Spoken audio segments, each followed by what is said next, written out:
Hello, Radhe Radhe my YouTube family, welcome back to the channel Siddhima vlogs. कैसे हो आप सब? आई होप आप सब ठीक होंगे, बढ़िया होंगे, मज़े में होंगे। मैं भी बिल्कुल ठीक हूँ।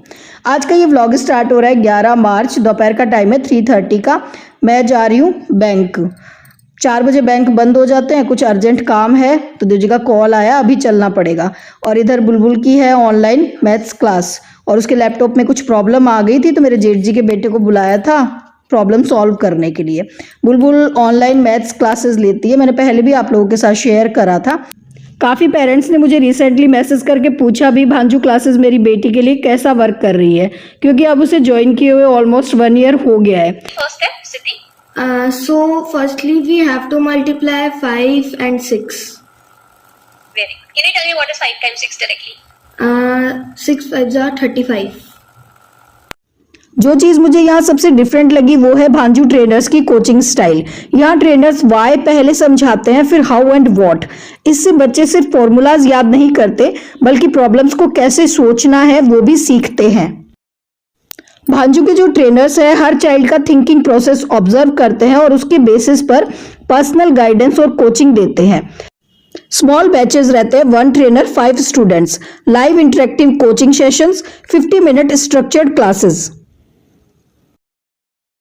Okay, let's say that we have to do 72 times 6. 432. 432. That was pretty quick. Amazing. Okay, I think 336. okay, it's absolutely correct. Whatever you're thinking, it's correct. Okay, great. Now, Siddhi, let's try to see if we have 3-digit numbers instead of 2 digit. कुछ time के बाद मैंने notice किया बुलबुल numbers के साथ ज़्यादा confident हो गई है। भांजू 5 से 15 साल के बच्चों के लिए live mental math coaching classes offer करता है। अगर आप भी इंटरेस्टेड है तो लिंक मैं डिस्क्रिप्शन में दे दूंगी, कमेंट में पिन कर दूंगी। आप भी अपने बच्चों के लिए डेमो क्लासेस रजिस्टर कर सकते हो। With me? Yes. Yeah. Okay, great. So thank you so much, and all the very best for your exam. Do good and get good marks in your exam. All the very best. Thank you. Dev ji मुझे तो बोले 3:30 बजे तैयार हो जाना, खुद आए 15 minute late. हमेशा से यही आदत है उनकी, मुझे तो तैयार करके बिठा देंगे और खुद आएंगे लेट। खैर हम लोग जो है 4 बजने से 10 मिनट पहले पहुंच गए थे बैंक। और धूप यार इतनी ज़बरदस्त हो रही थी, मतलब अभी से इतना बुरा हाल है, आगे गर्मियाँ जब आ जाएगी मई जून वाली तो पता नहीं क्या हाल होगा। बिल्कुल आप देखो सड़क बिल्कुल खाली पड़ी है, अभी से मतलब इतना बुरा हाल है। खैर हम लोग जो है 10 मिनट पहले पहुंच गए थे तो काम हमारा हो गया था, पर धूप बड़ी ज़बरदस्त थी। अंदर रहते ना घर में तो पता नहीं चलता गर्मी का, बाहर बड़ी तेज़ गर्म हवाएं चलने लग गई है। तो बस घर आई, घर आने के बाद 10-15 मिनट मैंने रेस्ट करा और अभी आप लोगों को दिखा रही हूँ गनगौर स्पेशल साड़ियाँ। हाँ जी, बहुत रिक्वेस्ट आ रही थी कुछ दिनों से जो है, मतलब जब से मैं सूट पहनने लग गई हूँ ना मैंने साड़ियाँ दिखाना ही बंद कर दिया। तो मेरी कुछ सब्सक्राइबर है वो कह रही थी कि दीदी आपने साड़ियाँ दिखाना ही बंद कर दिया, हम तो साड़ियाँ पहनते हैं, आगे गनगौर आ रहा है, फेस्टिवल आ रहा है, कोई बढ़िया साड़ी दिखाओ, नवरात्रे आ रहे हैं। तो जी ये लो आप लोगों के लिए बढ़िया अच्छी साड़ियाँ लेकर आई हूँ। और फर्स्ट तो देखो ये वाली साड़ी देखो, ठीक है। रेट ये शायद देखो मुझे ध्यान नहीं है, 1000-1200 की रेंज में है। बाकी मैं स्क्रीन पे डाल दूंगी कि ये कितने की है, क्योंकि जब मैं वीडियो एडिट कर रही हूँ ना मुझे ध्यान नहीं आ रहा है इसका रेट क्या है। मैं कल को गलत बता दूंगी और फिर देव जी कहेंगे आपने गलत बता दिया, ठीक है। बाकी साड़ी बहुत सुंदर है, ये देखो कौन सा वर्क है, ये धागे का मतलब इसमें वर्क है, बहुत ही सफाई से वर्क किया गया है। और लाइट कलर का इसमें ब्लाउज मिल जाएगा, डार्क कलर की साड़ी है, बहुत प्यारी साड़ी है। कलर बहुत सुंदर है, इसमें पिंक कलर मिल जाएगा, डार्क ग्रीन कलर है, और ये देखो एक ये वाइन कलर आपको मिल जाएगा। कलर बहुत सुंदर है। और अगर इसको मतलब इस तरह से उल्टे पल्लू में बांधोगी, क्या सीधा पल्लू बोलते हैं उल्टा पल्लू बोलते हैं, जो मैंने आगे की तरफ बांधा था, तो उस तरह से बांधो तो ये साड़ियाँ बहुत सुंदर लगती है। तो अगर आपको भी गनगौर पे पहनने के लिए, नवरात्रि में पहनने के लिए साड़ी लेनी है, लाइट वेट है, फैब्रिक भी काफ़ी अच्छा है और पहनने के बाद बहुत सुंदर लगेगी। कलर ये वाला भी बहुत सुंदर है, ये देखो बैंगनी कलर की साड़ी है और इसके साथ पिंक कलर का ब्लाउज है, मतलब डार्क कलर की साड़ी है, लाइट कलर का इसमें ब्लाउज मिल जाएगा और काफ़ी रीज़नेबल रेट में। हाँ शायद 1000-1200 की रेंज में है। बाकी मैं यहाँ पे स्क्रीन पर लिख दूंगी, ठीक है, कितने की है। और एक ये देखो गर्लिश लुक में, ये वाली साड़ी भी बहुत ज़्यादा मतलब अभी डिमांड में थी पीछे, काफ़ी मतलब सेल करी है हमने ये वाली साड़ी। ये इंस्टा पे भी बहुत ज़्यादा ट्रेंड कर रही है। लाइट कलर की साड़ी है गर्लिश लुक में, अगर कोई आपके घर में शादी फंक्शन हो, वेडिंग हो और रिसेप्शन वगैरह में पहनने के लिए चाहिए ना, तो काफ़ी सुंदर साड़ी है। पूरे में स्टोन का ये वर्क किया गया है और काफ़ी लाइट वेट साड़ी है, बहुत प्यारा पीस है। मैंने तो आजकल साड़ियाँ पहनना कम कर दिया ना, मैं तो सूट ही पहनती हूँ। और वैसे भी साड़ी मतलब जैसे कोई फंक्शन वगैरह हो तो साड़ी पहनने भी, ऐसे घर में तो साड़ी पहन के बैठा नहीं जाता, तो इस वजह से मैं नहीं दिखा पाई। बाकी साड़ियाँ है बहुत सुंदर और इन सब के रेट जो है मैं स्क्रीन पे लिख दूँगी, ठीक है। और हाँ जी, अब ये देखो नेक्स्ट, अगर आपको बिल्कुल लाइट वेट साड़ी चाहिए, अब आगे बहुत ज़्यादा गर्मी आ रही है, आपको नवरात्रि में पहनने के लिए कोई साड़ी चाहिए अच्छी 1000-1200 की रेंज में, तो आप ये वाली साड़ी भी ले सकते हो। शिफॉन का कपड़ा रहेगा, बिल्कुल लाइट वेट साड़ी है, बहुत प्यारा। इसमें ये देखो मोती और ये जो स्टोन है ना, इसका वर्क किया गया है पूरी साड़ी में और इस तरह से बंधेज का इसमें प्रिंट दिया हुआ है। बहुत प्यारा पीस है, बहुत लाइट वेट है। मुझे तो इसी तरह की लाइट वेट साड़ियाँ पसंद आती है, तो इनमें से एक मैं भी तैयार करवाऊंगी। अब गनगौर आ रही है, आगे नवरात्रे भी आ रहे हैं, तो बस मैंने मंगवाई अपने लिए थी, तो सोचा चलो आप लोगों को भी दिखा देती हूँ, क्योंकि रिक्वेस्ट आ रही थी। वही है, सबको ये रहता है कि दीदी फ़ोटो में पता नहीं चलता, स्टेटस हालांकि डेली लगते हैं, आप स्टेटस चेक कर लिया करो। मैं मेरे नंबर भी, व्हाट्सअप जो नंबर है ना बिज़नेस वाले, वो मैं यहाँ पे लिख दूंगी। जिसने भी अभी तक सेव नहीं करे हैं वो नंबर सेव कर लो, तो वहाँ पे स्टेटस लगाते हैं जो भी नई साड़ियाँ आती है ना उनके। और इनमें कलर देखो कितने प्यारे प्यारे हैं, ग्रीन कलर है, पिंक कलर है, बहुत प्यारे प्यारे कलर है। और एक ये वाला कलर भी देखो, ये वाला कलर भी बहुत सुंदर है, ठीक है। तो जिसको भी लेना है स्क्रीनशॉट ले लेना और अपना ऑर्डर जो है बुक कर लेना, ठीक है। क्योंकि फिर जैसे ही ब्लॉग जाता है फिर आउट ऑफ स्टॉक हो जाती है, फिर आप लोग कहते हो दीदी हमें नहीं मिली, हमें नहीं मिली, ठीक है। तो तुरंत अपना ऑर्डर जो है बुक कर लेना।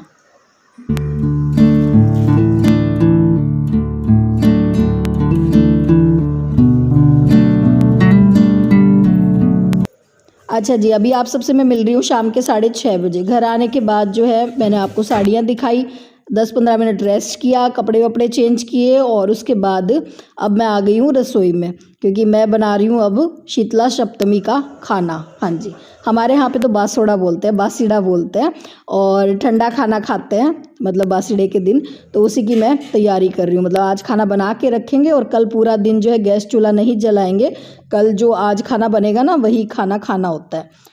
तो बस उसी की तैयारी में मैं लग गई हूँ। सबसे पहले मैंने चढ़ा दी है राबड़ी। ज़्यादा कुछ तो मैं नहीं बना रही हूँ, जो मेन चीज़ें बनाने की होती है ना वही मैं बनाऊँगी। तो सबसे पहले राबड़ी चढ़ा दी है। राबड़ी के लिए छाछ में मोठ बाजरी का आटा मैंने सुबह में ही घोल के रख दिया था और अब शाम को मैंने चढ़ा दिया है इसको पकने के लिए। डिटेल रेसिपी राबड़ी की मैं आगे फिर कभी दूंगी गर्मियों में, क्योंकि अब तो गर्मी आ गई है, बनेगी ही गर्मियों में काफ़ी बार, ठीक है।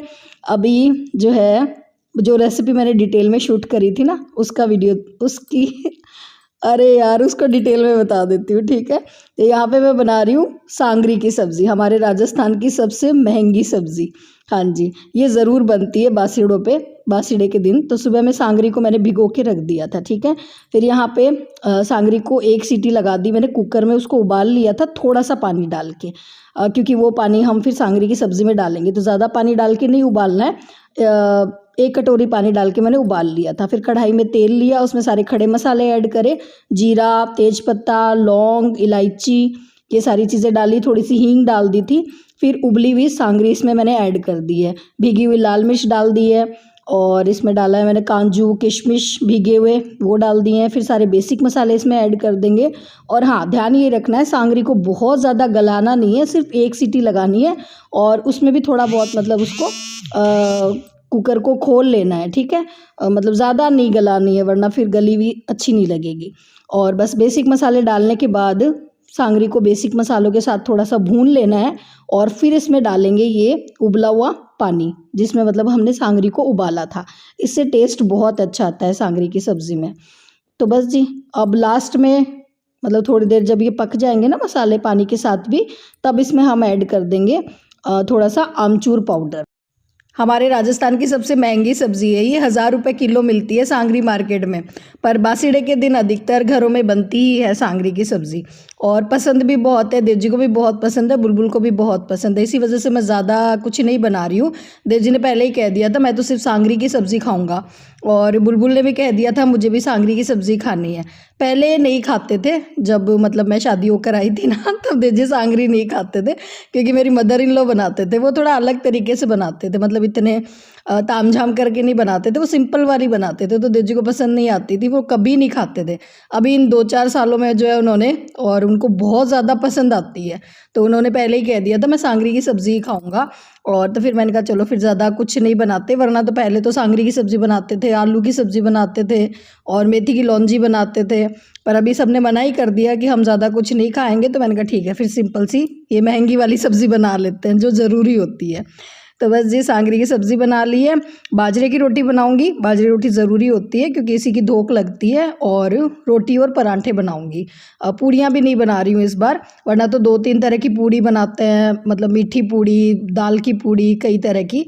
पर पूड़ियाँ मैं इस वजह से नहीं बना रही हूँ क्योंकि जैसे मैंने कहा था ना, देव जी को काफ़ी टाइम पहले हाई बीपी की प्रॉब्लम थी, पर अभी नहीं है, उनके बिल्कुल ठीक है। वो इसी वजह से ठीक है क्योंकि मैं थोड़ा सा ध्यान रखती हूँ, परहेज़ रखती हूँ मतलब चीज़ों का। जैसे अभी पीछे होली पे बहुत तला भुना खाया है ना, तो अब मैं उनको बिल्कुल सिंपल खाना देती हूँ। किसी ने कहा था कि दीदी हम तो अर्जुन छाल ले रहे हैं पर हमारा तो हाई बीपी ठीक नहीं हो रहा है, तो अर्जुन छाल के साथ साथ आप लोगों को थोड़ा सा परहेज़ भी करना पड़ेगा, मतलब घी तला भुना बिल्कुल से बंद कर दो एक बारी के लिए, ठीक है। 10-12 मैंने पराठे बना दिए, बाकी सिंपल रोटियां बनाई है क्योंकि जी सिंपल रोटी ही खाएंगे, वो पराठे नहीं खाएंगे। और इधर मैंने फ्राई कर लिए हैं गोलगप्पे। हाँ जी, ये जो रेडीमेड गोलगप्पे आते हैं ना मार्केट में, इनको मैंने फ्राई कर लिया है। आज रात के डिनर में हम गोलगप्पा पार्टी करने वाले हैं। और ये गोलगप्पे मैंने क्यों बनाए हैं, मेरे पास रखी हुई थी यार इमली की चटनी, और जो मैंने होली पे बनाई थी थोड़ी ज़्यादा बन गई थी, और वो चटनी फिर फ्रिज में पड़ी पड़ी ख़राब हो जाती क्योंकि अब आगे गर्मी आ जाएगी, तो मैं तला भुना ऐसा कुछ भी बनाने वाली हूँ नहीं, तो फिर चटनी इमली की कोई काम नहीं आती। तो इस वजह से मैंने सोचा चलो आज गोलगप्पे बना देती हूँ, ये आज भी काम आ जाएंगे, मतलब थोड़े हम आज खा लेंगे और कल एक आइटम और हो जाएगा खाने के लिए।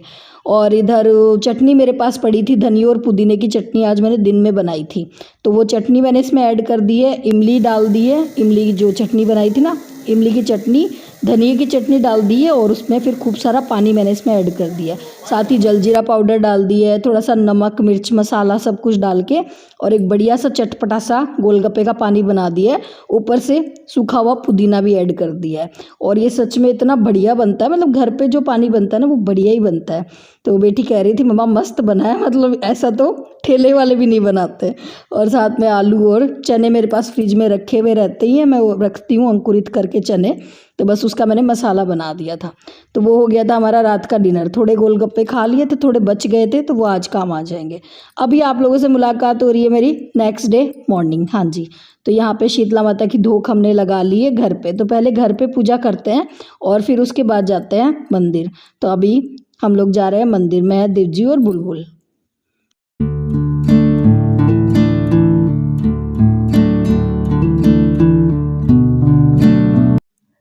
थाली में प्रसाद लेके जाते हैं जो हमने बनाया है, बाजरे की रोटी, बाजरिया, राबड़ी, और एक ये बड़कुले की माला लेके जाते हैं। और ये देखो 3-4 गैस सिलेंडर कल जो है देव जी ने भरवा के रखे हैं, क्योंकि आगे बता रहे हैं ना जो वॉर चल रही है उसकी वजह से शॉर्टेज होने वाली है, फिर गैस सिलेंडर मिलेंगे नहीं, तो उन्होंने कल ही भरवा के रख दिया है। और इधर जी हम लोग पहुंच गए थे मंदिर। हर साल तो मैं आती हूँ अपनी जेठानियों के साथ, मतलब मेरी भाभी जी औरों के साथ आती हूँ, पर इस बार जो है भाभी जी और ने पहले ही मना लिया था बासोड़ा, क्योंकि जो मेरी जेठानी जी है उनको किसी शादी में जाना था, शीतला सप्तमी की शादी थी उनके कोई मायके में, तो इस वजह से उन्होंने पहले ही धोख ली थी। तो फिर आज मुझे आना पड़ा देव जी के साथ, और इसी वजह से थोड़ा लेट भी हो गया, वरना उनके साथ जब मैं आती हूँ ना तब तो हम लोग जल्दी ही आ जाते हैं, सुबह 6 साढ़े 6 बजे आ जाते हैं। और अभी हम लोग आए थे 7 सवा 7 बजे, क्योंकि वही है पति देव के हिसाब से फिर आना होता है। उन्होंने कहा नहीं लेट ही चलेंगे थोड़ा सा। और यहाँ पे जी आप लोग भी दर्शन कर लीजिए शीतला माता के। और सुबह मतलब रात को ही, वैसे रात को ही शुरू हो जाते हैं यहाँ पे लोग धोख मारने के लिए, रात को 2 बजे ही, मतलब 12 बजे के बाद लोग धोख मारना शुरू कर देते हैं। और आसपास के गाँव से भी, मतलब पूरा गाँव ही मतलब शीतला माता की पूजा करता है। और आप लोगों के वहाँ पे भी करते हैं क्या, मुझे कमेंट्स में बताना। वैसे तो मेरी एक सब्सक्राइबर है पंजाब से, उनका फ़ोन आया था तो उनसे बात हुई उस दिन शीतला सप्तमी वाले दिन, तो उन्होंने कहा हमारे भी धोखते हैं दीदी, हमारे भी ठंडा खाना खाते हैं। मुझे लगा था सिर्फ राजस्थान में ही होता है, पर वहाँ पे भी होता है।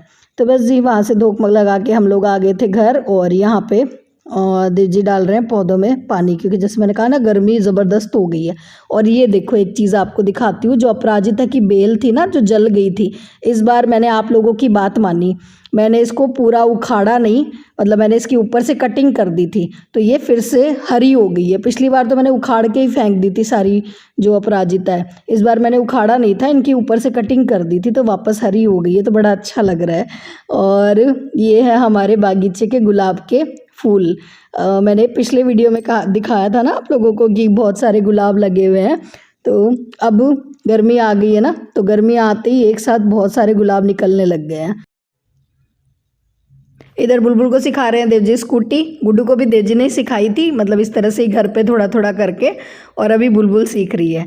खैर जी चलिए इसी के साथ करूँगी आज के इस व्लॉग को यहीं पे एंड। आई होप आप लोगों को आज का ये व्लॉग पसंद आया होगा, किसी भी वजह से पसंद आया हो तो लाइक शेयर सब्सक्राइब करते हुए जाना। फिर मिलूंगी नए व्लॉग में, टाटा बाय बाय, राधे।